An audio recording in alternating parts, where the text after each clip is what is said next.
சித்த மருத்துவமும் தமிழ் தேசியமும் பிரிக்க முடியாதவை. ஒவ்வொரு இனத்துக்கும் ஒரு வகை மருத்துவம் என்பது இருக்கும். நாம் முதல் இனம், முந்திய இனம் என்ற முறையில் நமக்கு வளர்ச்சி அடைந்த மருத்துவம் இருக்கிறது. மருத்துவ பிரிவு என்று சமூகத்தில் உண்டு. ஆனால் பழைய குடும்பங்களில் ஒவ்வொரு குடும்பத்திலையும் அம்மாவோ அம்மாச்சியோ அப்பாயியோ மருத்துவச்சி தான். இப்போ எனக்கெல்லாம் எங்கள் அம்மாச்சி மருந்து கொடுக்கும். எங்கள் அம்மாவுக்கு தெரியாது. சளி பிடிச்சா, காய்ச்சல் வந்தால் நொச்சி இலையை கொண்டு வந்து செய்கிறது. அதுபோல் அந்த அந்தி மாலை, மஞ்சக்காமாலை இதுக்கெல்லாம் மருந்து கொடுப்பாங்க, குணமாகும். இத்தனை நாள் சாப்பிடணுங்கிறது கணக்கு இருக்குது. வந்து அரைச்சி கொடுப்பாங்க. அவங்கெல்லாம் ப்ரொஃபஷனலாக மருத்துவர் கிடையாது. அது வீட்டு வேலை, உரிய வேலை தான். இது சைடில் இது இயல்பாக சில பேர் பெரியவங்க கற்றுக்குறாங்க. அது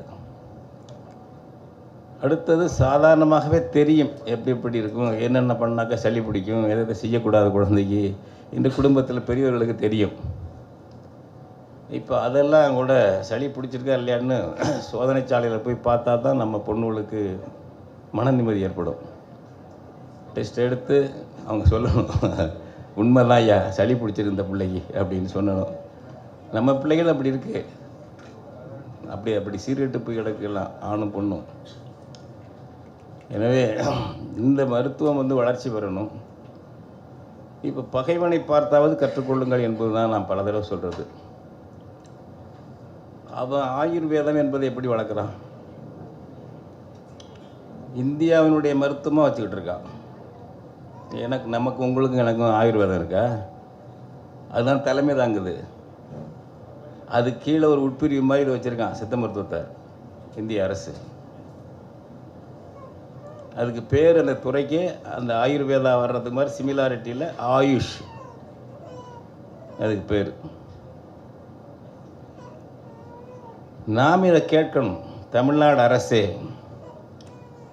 சித்த மருத்துவத்துக்கு சட்டங்களை ஏற்று அங்கீகாரம் கொடுப்பதற்கான ஒரு சித்த மருத்துவ கவுன்சிலை உண்டாக்கு. சும்மா அந்த பாளையங்கோட்டை கல்லூரி, அங்கே அண்ணா இது இருக்க அண்ணா பல்கலைக்கழகமாக அங்கே ஒரு கல்லூரி இருக்கு சித்த மருத்துவம், அரும்பாக்கம், சும்மா ஒன்றும் கவனிப்பார்த்து கிடக்குங்க. ஆமாம், மாதவரத்தில் சித்த மருத்துவ பல்கலைக்கழகம் தொடங்கப் போகிறேன் என்று ஸ்டாலினும் மா சுப்பிரமணியும் சொன்னார்கள். என்ன ஆயிற்று? ஏன் தொடங்கவில்லை? நிலம் எடுத்தீர்கள், எல்லாம் அறிவித்தீர்கள். மாதவரத்தில் ஏன் சித்த மருத்துவ பல்கலைக்கழகம் தொடங்கவில்லை?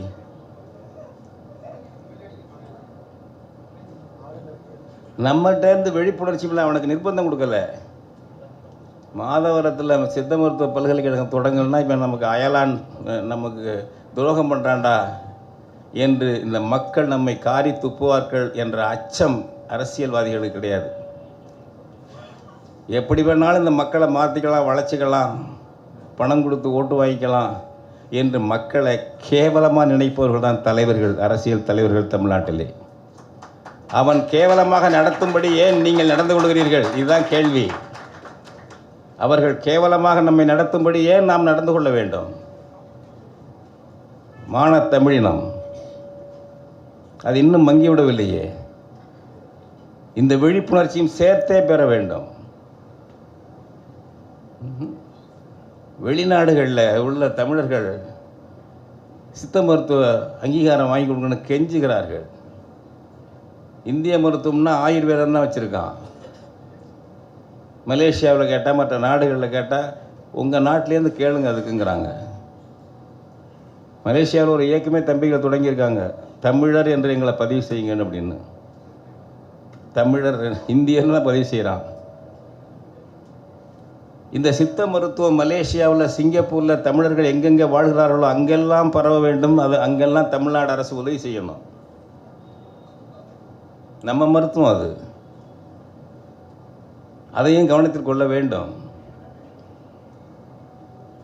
அது அந்த விழிப்புணர்ச்சி இல்லை. மலேசியாவில், சிங்கப்பூரில் தூதரகத்தில் யாரை போடுறது அதிகாரியா? தமிழ்நாட்டை சேர்ந்தவங்க தானே போடணும். இந்திக்காரனை போடுறானே. மலேசியாவில் உள்ள தமிழச்சி போய் என்ன குறை சொல்கிறது இந்தியில் சொல்லுமா? இந்தியில் பேசுங்கிறான். தமிழர்கள் அதிகமாக வாழக்கூடிய நாடுகள் ஆப்பிரிக்க நாடுகளாக இருந்தாலும் சரி, எங்கே இருந்தாலும் சரி, இந்திய தூதரகத்தில் தமிழர்களை போடணும். ஏன் இந்திக்காரனை போடுறேங்கிறேன். இதை கேட்டால் நம்ம ஊர் தலைமை காவல் அதிகாரியே இந்திக்காராக இருப்பார். உன் யோக்கியதை என்னன்னு கேட்பான் நம்ம ஆளுவ. அவன் மலாய்க்காரனுக்கு தெரிஞ்சால் உன் தமிழ்நாட்டில் கொண்டு வாடா நம்மளை சொல்லுவான். தமிழன் மாவட்ட ஆட்சித்தலைவராக இருக்க முடியாது, தமிழச்சி மாவட்ட ஆட்சித்தலைவராக இருக்க முடியாது, காவல்துறை கண்காணிப்பாளராக இருக்க முடியாது. இங்கிலீஷ்காரன் ஒரு காலனி வச்சுருந்தான், இந்திக்காரன் ஒரு காலனியாக வச்சுருக்கான், நம்மளை வச்சுருக்கான். வேறு ஒன்றும் கிடையாது. எல்லாம் இந்தி மயம். இப்போ இந்த விழிப்புணர்ச்சியும் சேர்ந்து வரணும். மருத்துவத்தோடு தொடர்புடையது. நம்ம மருத்துவம் நம்ம மக்களுக்கு, வெளிநாடுகளில் வாழக்கூடிய மக்களுக்கு, கணிசமாக வாழக்கூடிய நம்ம தமிழ் மக்களுக்கு வெளிநாடுகளிலும் பயன்பட வேண்டும். அவர்களும் இந்த மருத்துவத்தை பயன்படுத்த வேண்டும், வளர்க்க வேண்டும். நாம் ஒரு பன்னாட்டு சமூகம் என்பதை உணர வேண்டும். அதுக்கு மூல தாயகம் தமிழ்நாடு, தலைமை தாயகம் தமிழ்நாடு தான். இனி உலகெங்கும் வாழக்கூடிய ஒரு இனம், ஒரு இனம் எல்லாருக்கும் அமைந்து விடாது. அந்த பொறுப்புணர்ச்சியோடும் இப்போ ஈழம் இருக்கிறது என்றால் ஈழத்தமிழர்களுக்கு இந்த சித்த மருத்துவத்துக்கு பெரிய உதவியை நம்ம தான் செய்யணும். தமிழ்நாடு செய்யணும். டெல்லிக்காரனை செய்ய வைக்கணும். இவ்வளோ பொறுப்புகளையும் நம்ம எடுத்துக்கொள்ள வேண்டும். இன்றைக்கி வளர்ந்து வருகிறது தமிழ் இன உணர்ச்சி வளர்ந்து வருகிறது.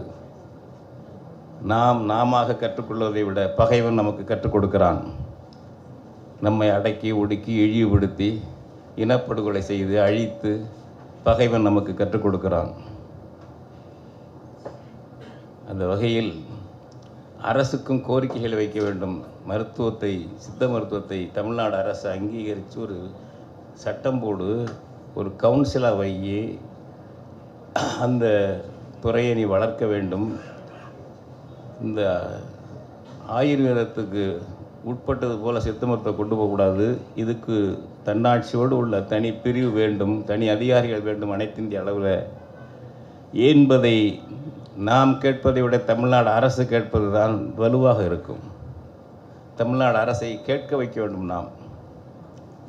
அந்த வகையிலெல்லாம் நாம் நம்முடைய சிந்தனைகளை செலுத்த வேண்டியிருக்கிறது, செயல்பட வேண்டியிருக்கிறது, பாடுபட வேண்டியிருக்கிறது. அதுபோல் தமிழ்நாட்டிலே சித்த மருத்துவ பல்கலைக்கழகம், பழனியிலெல்லாம் சித்த மருத்துவ கல்லூரியே கட்டணும். சித்த மருத்துவ கல்லூரி பல இடங்களுக்கு போகணும். சித்த மருத்துவம் படித்த பிள்ளைகளுக்கு பேராசிரியர் வேலையோ மற்ற வேலைகளோ நிறைய கிடைக்க வேண்டும். இந்த கோரிக்கையை நம்ம வளர்க்கணும். உலகத்தில் தேசியம் என்பது இனம், மொழி, தாயகம் மூன்றையும் குறிப்பது. அவ்வளவுதான். இனம், மொழி, தாயகம் மூன்றையும் குறிப்பது. இனம், மொழி, தாயகம் மூன்றும் அயலானுக்கு அடிமையாக இருந்தால் அந்த தேசியத்தை சொல்லுவதே ஆபத்து என்பார்கள். தமிழ் தேசியம் என்றாலே பிரிவினைவாதம் என்று சொல்லக்கூடிய ஆதிக்க சக்திகள் தமிழ்நாட்டிலும் இருக்கின்றன, இந்தியாவிலும் இருக்கின்றன. அது இயற்கையானது. தமிழ் தேசியம் என்பது இயற்கையானது. திராவிடம் என்பதும் இந்திய தேசியம் என்பதும் தான் இட்டு கட்டி கொண்டவை. எனவே இந்த இயற்கையான தேசியம் தமிழர்களுக்கு மட்டுமல்ல, எல்லாருக்கும் இருக்குது. பக்கத்தில் இருக்கிற மலையாளிக்கு இருக்குது, தெலுங்கர்களுக்கு இருக்கிறது, கன்னடர்களுக்கு இருக்கிறது. ஒரு கால் பிராமணர்களுக்கு இல்லாமல் இருக்கலாம், அது நம்முடைய குறையல்ல. இந்திக்காரர்களுக்கு இல்லாமல் இருக்கலாம், நமக்கு தெரியாது. மராட்டியர்களுக்கு இருக்குது, வங்காளிக்கு இருக்கிறது, எல்லாருக்கும் இருக்கிறது. அவனவனுக்கும் அவனவனுடைய இன மொழி பேர் இருக்குது. மகாராஷ்டிரா, பங்களா, தமிழ்நாடு, தெலுங்கு தேசம், கேரளம், கர்நாடகம். ஆனால் இது இல்லாதவர்கள் உத்தரப்பிரதேசம், மத்திய பிரதேசம், அது வடக்கு பிரதேசம், நடுப்பிரதேசம், என்று பேர் வைத்துக் கொள்ளக்கூடிய நிலை இருக்கும் அவர்களுக்கு. ஆனால் அவர்கள்தான் ஆதிக்கம் செலுத்துகிறார்கள். 6000 மைல்களுக்கு அப்பால் இருந்து வந்து ஆங்கிலேயர்கள் ஆதிக்கம் செலுத்திய போது அவர்கள் உருவாக்கி கொடுத்தது தமிழர்கள் தமிழ் தேசியம் போன்ற இயற்கையான தேசியங்களை நீயே ஆண்டுகொள் என்று வடக்கே இருப்பவர்களும் கொடுத்து விட்டு போனார்கள். அந்த தொல்லை ஒரு பக்கம் இருக்கிறது. இப்பொழுது தமிழ் தேசிய உணர்ச்சி வளர்ந்து வருகிறது, கிளர்ச்சி வளர்ந்து வருகிறது. அந்த தேசியத்தில் ஒரு தேசிய மக்களுக்கு மிக அடிப்படையானவை 3 சரியாக இருக்க வேண்டும். அரசியல், 2 மருத்துவம், 3 கல்வி. இது 3ம் மிக சரியாக இருந்தால்தான் அந்த இனம் வாழும், முன்னேறும். இந்த 3ம் சிக்கலிலே இருப்பது தான் தமிழ்நாட்டில். அரசியல் என்பது அரசியல் மட்டுமல்ல, மருத்துவம், கல்வி, அரசியல் 3மே கொள்ளையர்களின் கூடாரமாக விளங்குகிறது. ஒரு இப்போ சென்னைக்கே போங்க, ஒரு தெருவுக்கு எத்தனை ஆங்கில மருத்துவமனைகள், கருத்தரிப்பு மையங்கள் எத்தனை இருக்குது. அது மாதிரி எல்கேஜிலேருந்து தனியார் பள்ளிகள், கல்லூரிகள் எவ்வளவு, அங்கெல்லாம் கட்டணம் எவ்வளவு. உண்மையில் மருத்துவம் தொண்டு செய்வதற்காக அவையெல்லாம் இருக்கின்றன, கொள்ளையடிப்பதற்காக இருக்கின்றன. தனியார் மருத்துவமனையில் 100க்கு 90 மருத்துவமனைகள் கொள்ளைக்காரர்களுடைய மருத்துவமனைகள். கல்விக்கூடங்கள் அப்படித்தான், கொள்ளைக்காரர்கள் தான் சின்ன பிள்ளைகளுக்கு 1ஆம் வகுப்புக்கு 2 லட்சம் 1 லட்சம்னு கட்டணம் வாங்குறாங்க. தமிழில் பேசினால் அபராதம் போடுவது, ஆங்கிலத்தில் தான் பேச வேண்டும். அதுதான் சிறந்த பள்ளி, அதுதான் சிறந்த கல்லூரி என்று தேர்ந்தெடுத்து அங்கே அனுப்புவது நம்முடைய தமிழ் பெற்றோர்கள் பிள்ளைகளை. இருக்கிற சொத்தெல்லாம் விற்று இந்த மாதிரி சீரழிவுகள் தமிழ்நாட்டில் கோலோச்சி கொண்டிருக்கின்றன. இதில் தான் நம்முடைய இயற்கையான சித்த மருத்துவத்தை முன்னெடுத்து அதை நடத்தி கொண்டிருக்கக்கூடிய நம்முடைய பிள்ளைகள், பெரியவர்கள் சித்த மருத்துவத்தை வளர்ப்பதற்கு அக்கறையாக ஒரு அமைப்பை வைத்துக்கொண்டு கருத்து பரிமாற்றம் செய்வதும் கருத்தரங்குகள் நடத்துவதும் பாராட்டுக்குரியவை. இதை வளர்க்க வேண்டும், இன்னும் செய்ய வேண்டும். இது இப்போ இங்கே நல்லா போட்டு அக்கக்கா பிச்சு எடுத்துட்டாங்க. ஆங்கில மருத்துவம்னு சொல்லுறது எவ்வளோ போலியாக இருக்குது, மோசடியாக இருக்குது. அது ஒரு கொள்ளை லாப தொழில் தான் ஆங்கில மருத்துவமே தவிர அது உண்மையான குணப்படுத்துகிற ஒரு மருத்துவம் இல்லை. அது நமக்கு மருத்துவம் என்பது உடல் மட்டுமல்ல, உள்ளத்துக்கும் சேர்ந்தது. உள்ளத்துக்கு உருவம் கிடையாது. எங்கே உள்ளம் இருக்குது, நம்ம இங்கே இருக்குன்னு சொல்லுவோம், இல்லை இங்கே மூளையில் இருக்குன்னு சொல்லுவாங்க டாக்டர்கள். கேட்டிங்கன்னா எங்கே இருக்குன்னே தெரியாது. அதனுடைய ஆற்றல் இருக்குமே தவிர பார்க்க முடியாது. காற்று பலன்களை தருமே தவிர அதை கையால் பிடிக்க முடியாது, பார்க்க முடியாது. அப்படிப்பட்டது தான் உள்ளம். அந்த உள்ளத்தை தான் மருத்துவத்திலே, சித்த மருத்துவம் எதுவாக இருந்தாலும் முதன்மைப்படுத்துகிறார்கள். உள்ளம் பெருங்கோயில் ஊன் உடம்பு ஆலயம் என்பது வெறும் யாப்பு இலக்கணத்துக்காக இருந்ததில்லை. உண்மையை, உள்ளம் பெருங்கோயில் ஊன் உடம்பு ஆலயம், வள்ளற் பெருமானாருக்கு வாய் கோபுர வாசல். நம்முடைய கோயில்களுடைய கோபுரங்கள், கட்டுமானங்கள் எல்லாம் மனித உடலின் அடிப்படையில் தான் எழுப்பப்பட்டன. மனித உடல் என்பது அந்த இயற்கை வடிவம் என்பது அப்படித்தான் இருக்கிறது. அதனுடைய விரிந்த வெளிப்பாடு தான் நம்முடைய கோபுர கோயில்கள் என்று அறிஞர்கள் கூறுகிறார்கள். எனவே அந்த உள்ளத்துக்கு, மனநலத்துக்கு மருத்துவம் பார்க்கறதும் மருத்துவர்கள் வேலை இருக்குது. மனநலத்தோடு தான் சம்பந்தப்பட்டது உடல் நலம். இரண்டையும் இணைத்தது தான் நம்முடைய நலத்துறை என்பது. அதை அப்படி இல்லை கணக்கு போடுறது. ஆங்கில மருத்துவம் என்பது இந்த H2O போல் ஹைட்ரஜன் 2 பங்கு, 1 பங்கு ஆக்சிஜன் சேர்ந்தால் அது தண்ணீராக மாறும் என்பது போல் கணக்கு தெரியுங்களா உங்களுக்கு?